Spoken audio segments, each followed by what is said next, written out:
تھے۔ اس مارکیٹ کا نام غالباً لارڈ کچنر کے نام پر رکھا گیا تھا، جو برطانوی دور میں ایک مشہور فیلڈ مارشل اور کمانڈر ان چیف رہے تھے۔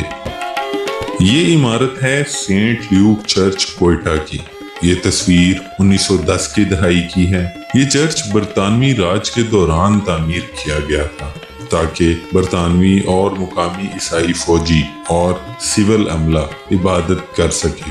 1935 کے زلزلے میں یہ عمارت بھی تباہ ہو گئی تھی۔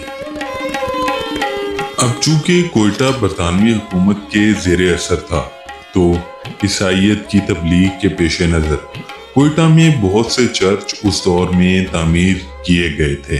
اب 1935 کے زلزلے میں ان تمام چرچز میں سے کوئی موجود ہے یا نہیں، اس بارے میں ہم کچھ نہیں کہہ سکتے، اور اگر کوئی دوست کوئٹہ سے دیکھ رہا ہے اور اسے اس بارے میں کچھ بھی معلومات ہو تو کامنٹ میں اپنی رائے کا اظہار ضرور کریں۔ یہ تصویر ہے 1920 کی دہائی کی اور یہ ہے ٹیلی گراف آفس کوئٹہ کی عمارت۔ کوئٹہ ٹیلی گراف آفس برطانوی ہندوستان کے شمال مغربی سرحدی علاقے میں ایک انتہائی اہم رابطے کا مرکز تھا۔ 1920 کی دہائی میں ٹیلی گراف شہر کے لیے سب سے تیز رفتار مواصلاتی نظام تھا، جو کوئٹہ کی فوجی چھاؤنی اور سول انتظامیہ کو باقی ہندوستان اور دنیا سے جوڑتا تھا۔